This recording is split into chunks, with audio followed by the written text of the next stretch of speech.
Grupi shteteve kundër korrupsionit Greco publikoi sot raportin për Shqipërinë duke vlerësuar arritjet e qeverisë në betejën për parandalimin e korrupsionit, duke vënë duke se nga 24 rekomandime, Shqipëria plotësoi 23 të tilla.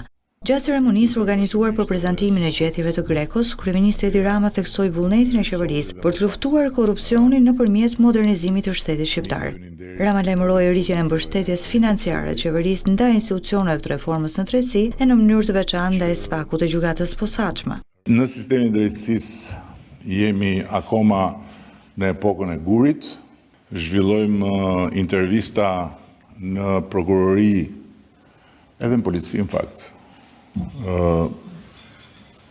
Pa audio dhe pa video, intervistat bëhen si në kohën e gurit, unë të shoh ti më shef, unë të pyes, ti më thua dhe unë shkruaj çfarë të dua.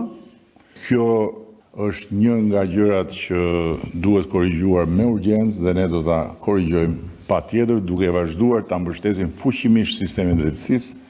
Kryeministri sqaroi se në sektorët ku korrupsioni është më i përhapur do të aplikohet digitalizimi i sistemeve e do të futet inteligjenca artificiale. Dhe ndërkohë që ecim me digitalizimin e plot të kadastrës, falë mbështetjes që kemi marrë edhe nga Komisioni Evropian,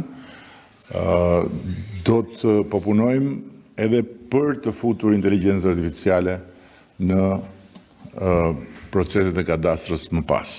Rama përsëriti se qeveria do të bëjë të gjitha reformat e nevojshme për anëtarësimin e fondit në BE, duke hedhur poshtë zëra se procesi është shtyr.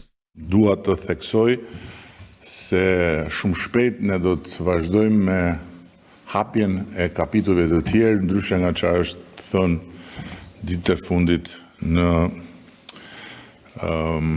pasqyrat e kënetës mediatike dhe politike. Sipas qeverisë shqiptare, brenda 6 muajve të parë të këtij viti do të hapen bisedimet për të gjithë kapitujt që duhen negociuar në mënyrë që vendi të bëhet antar i Bashkimit Evropian.